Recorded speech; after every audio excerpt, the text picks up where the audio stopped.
Hello everyone, ഞാൻ doctor Xavier. പുതിയൊരു വീഡിയോയിലേക്ക് എല്ലാവർക്കും സ്വാഗതം. ഇന്നത്തെ വിഷയം ഏലക്കായ. ഏലക്കായുടെ ഗുണങ്ങൾ നിങ്ങൾക്ക് ഒട്ടനവധി അറിയാം. നമ്മുടെ അടുക്കളകളിലെ ഒരു അവിഭാജ്യ ഘടകമാണല്ലോ. മിക്കവാറും കറികളിലൊക്കെ നിങ്ങൾ ചേർക്കാറുണ്ട്.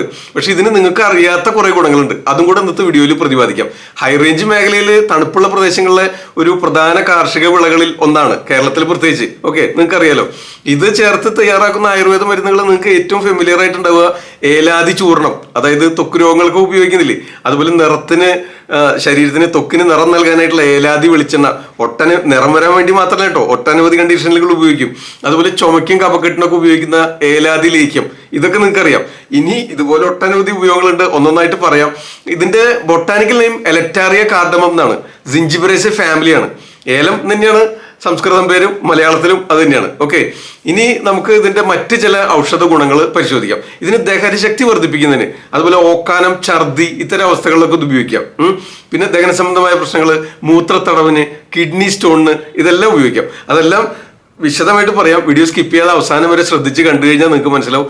മുഴുവൻ കണ്ടു കഴിഞ്ഞാൽ ലൈക്ക് ചെയ്യുക, എല്ലാ ഗ്രൂപ്പുകളിലും ഷെയർ ചെയ്ത് കൊടുക്കുക. ഓക്കെ, അപ്പൊ നമുക്ക് ഇന്നത്തെ വീഡിയോ ആരംഭിക്കാം. ഇതിന്റെ ആയുർവേദ പ്രോപ്പർട്ടീസ് പറയുകയാണെങ്കിൽ ഇതിന് കടു രസമുണ്ട്, മധുര രസമുണ്ട്. അതുപോലെ മധുര വിഭാഗമാണ്, ലഘുരൂക്ഷ ഗുണമാണ്, ശീതവീര്യാണ്. അതാണ് ഇതിന്റെ ആയുർവേദ പ്രോപ്പർട്ടീസ്. പക്ഷെ അതുപോലെ തന്നെ ത്രിദോഷ കരുത്തുണ്ട്. വാദദോഷത്തിനെയും പിത്തദോഷത്തിനെയും കഫദോഷത്തിനെയും ശമിപ്പിക്കുന്നതിന് സഹായിക്കുന്നുണ്ട്.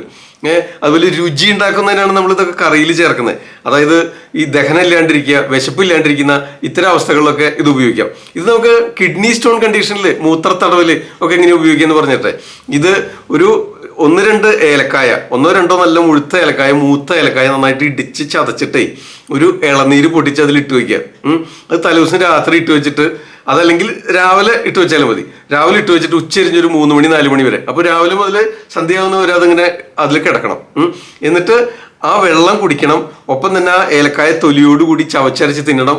ആ ഇളനീരിനകത്ത് ആ കാമ്പും കഴിക്കണം. ഇങ്ങനെ നിത്യേന ശീലിച്ചു കഴിഞ്ഞാൽ കിഡ്നി സ്റ്റോൺ ശമിപ്പിക്കുന്നതിന് സഹായിക്കും. അതുപോലെ യൂറിനറി ട്രാക്ട് ഇൻഫെക്ഷൻ, മൂത്രത്തടവ്, പ്രോസ്റ്റേറ്റ് ഗ്ലാൻഡ് എൻലാർജ്മെന്റ് ഒക്കെ ഉള്ളവർക്ക് ഉണ്ടാകുന്ന യൂറിനറി ബ്ലോക്കേജ് ഇല്ലേ, അത്തരം അവസ്ഥയിലും ഇത് ഉപയോഗിക്കാം. വളരെ സിമ്പിളാ. ഒരു ഇളനീര് പൊട്ടിച്ചിട്ട് അതിലേക്ക് ഒരു 2-3 നല്ല മുഴുത്ത ഏലക്കായ ഇടിച്ച് തൊലിയോട് കൂടി ഇട്ട് വെക്കുക. രാവിലെ ഇട്ട് കഴിഞ്ഞാൽ ഉച്ച തിരിഞ്ഞൊരു 3 മണി 4 മണിയാകുമ്പോൾ ആ ഏലക്കായ എടുത്ത് ചവച്ചരച്ച് മീത വെള്ളം കുടിക്കുക.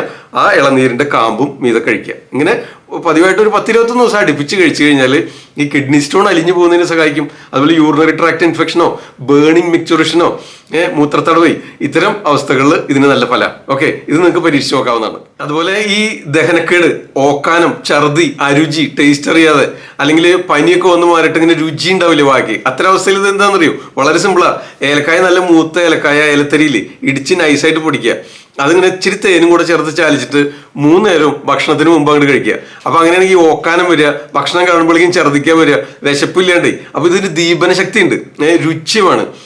അപ്പൊ ആ രുചി ഉണ്ടാക്കുന്നതിനും, നാവിന് ആ രുചി ഉണ്ടാക്കുന്ന രസമുകുളങ്ങളെ ഇൻഡ്യൂസ് ചെയ്യുന്നതിനും, ടേസ്റ്റ് ബഡ്സിനൊക്കെ ഇൻഡ്യൂസ് ചെയ്യുന്നതിനും സാധിക്കും. ഓക്കെ, അപ്പൊ അതുകൊണ്ട് ഈ ദഹനശക്തി ഇല്ലാത്ത വരുന്ന, അഗ്നിമാന്തിയുള്ള, വിശപ്പില്ലാത്ത, അരുചി, ഓക്കാനം, ഛർദി ഇത്തരം അവസ്ഥയിൽ ഏലത്തരി ഫൈനായിട്ട് പൊടിച്ചു വെക്കുക. അതിൽ സ്വല്പം തേനും ചേർത്ത് ചാലിച്ചിട്ട് ഭക്ഷണത്തിന് മുൻപ് 3 നേരം കൊണ്ട് കഴിച്ചു കഴിഞ്ഞാൽ ഇത്തരം പ്രശ്നങ്ങൾ ശമിപ്പിക്കുന്നതിന് സഹായിക്കും.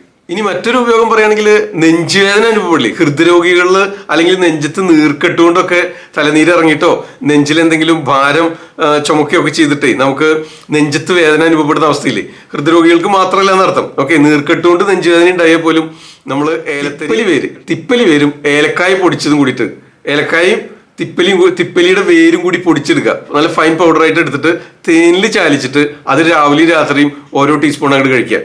അങ്ങനെ കഴിച്ചു കഴിഞ്ഞാൽ ഈ നീർക്കെട്ട് കൊണ്ടോ ഹൃദ്രോഗം കൊണ്ടോ നെഞ്ചത്ത് അനുഭവപ്പെടുന്ന വേദന ശമിപ്പിക്കുന്നതിന് സഹായിക്കും. ഇനി നിങ്ങൾക്ക് വിശപ്പില്ലായ്മ, കുട്ടികൾക്കൊക്കെ പ്രത്യേകിച്ച് വിരശല്യം കൊണ്ടും ഒക്കെ വിശപ്പില്ലാത്ത അവസ്ഥ, ഭക്ഷണം കഴിക്കാൻ മടിയുള്ള മിടുക്കന്മാരില്ലേ, അവർക്ക് ഉണ്ടാക്കാൻ പറ്റിയ ഒരു ചൂർണം പറഞ്ഞുതരാം. അതിന് ജസ്റ്റ് 4 ഐറ്റം വേണ്ടു. അതായത് ചുക്ക് വേണം, ജീരകം വേണം, ഏലത്തരി വേണം, കറുവപ്പട്ട വേണം. ഇതെല്ലാം കൂടി നന്നായിട്ട് പൊടിച്ചിട്ട് ഇടിച്ച് പൊടിച്ചു വെക്കുക. കറുവപ്പട്ട, ഏലത്തരി, ചുക്ക്, ജീരകം, ഇത് പൊടിച്ചു വെച്ചത് സ്വല്പം തേനും ചേർത്ത് ചാലിച്ചിട്ട് അത് ഒരു 1/4 ടീസ്പൂൺ രാവിലെയും 1/4 ടീസ്പൂണ് വൈകിട്ടും 2 നേരവും ഭക്ഷണത്തിന് മുമ്പായിട്ട് പതിവായിട്ട് അങ്ങോട്ട് കൊടുത്തു കഴിഞ്ഞാൽ ഈ വിശപ്പില്ലായ്മ ശമിച്ച് കിട്ടും. ഭക്ഷണം കഴിക്കാൻ മടിയുള്ളവർക്ക് ഇത് കുറച്ച് കൊടുത്തു കഴിഞ്ഞാൽ തേനിൽ ചാലിച്ച് കൊടുക്കുമ്പോൾ നല്ലോണം കഴിക്കുകയും ചെയ്തോളും. അപ്പൊ ആ ദഹനശക്തി ഉണ്ടാകുന്നതിന്, അഗ്നിമാന്ദ്യം പോയിട്ട് വിശപ്പ് ഉണ്ടാക്കുന്നതിന് സഹായിക്കുന്നുണ്ട്. അങ്ങനെ ഒരു ഗുണം കൂടെ ഇതിനുണ്ട്. അപ്പോൾ വീഡിയോ ഇഷ്ടമായി എന്ന് വിചാരിക്കുന്നു. എന്തെങ്കിലും സംശയം ഉണ്ടെങ്കിൽ 1-2 ആവർത്തിച്ച് കാണുക. ഇതപ്പോ അടുക്കളയിൽ ഉപയോഗിക്കാൻ, കറികളിലേക്ക് ഉപയോഗിക്കാൻ മാത്രമുള്ള ഒരു സംഗതി അല്ല ഏലക്കാന്ന് ഇപ്പൊ മനസ്സിലായില്ലേ. ഇത്തരം അവസ്ഥകളിലും കൂടി നിങ്ങൾക്ക് ചെറിയ പൊടിക്കൈയായിട്ട് ചെയ്ത് നോക്കാവുന്നതാണ്. ഇതുകൊണ്ട് മാത്രം രോഗങ്ങൾ മാറുന്നല്ല, എന്ത് രോഗാവസ്ഥകൾ ഈ ചാനലിൽ നമ്മൾ പറയുന്ന എല്ലാ ഒറ്റമൂലികളും പൊടിക്കൈകളും നിങ്ങളുടെ ഡോക്ടറുടെ അനുവാദത്തോടെ, ഇപ്പം മറ്റൊരു ഡോക്ടറുടെ ചികിത്സയിലായിരിക്കുകയാണെങ്കിൽ ആ ഡോക്ടറെ അറിയിച്ച് അദ്ദേഹത്തിന്റെ അനുവാദത്തോടു കൂടി മാത്രമേ ചെയ്യാൻ പാടുള്ളൂ. അതുപോലെ ഈ ഔഷധങ്ങൾ പ്രയോഗിച്ച് നോക്കിയിട്ട് ഒരു 2-3 ദിവസം ഒരു പൊടിക്കൈ പ്രയോഗിച്ച് നോക്കുക. നിങ്ങൾക്ക് ആശ്വാസം ലഭിക്കണമെങ്കിൽ അടുത്തുള്ള ആയുർവേദ ഡോക്ടറെ സമീപിക്കുക. തീർച്ചയായിട്ടും നിങ്ങളുടെ രോഗാവസ്ഥയ്ക്ക് വേണ്ടതായ ചികിത്സ സ്വീകരിക്കേണ്ടതാണെന്നും കൂടെ ഓർമ്മിപ്പിച്ചുകൊണ്ട് ഇന്നത്തെ വീഡിയോ ഇവിടെ അവസാനിപ്പിക്കുകയാണ്. തൽക്കാലം നിർത്തുന്നു.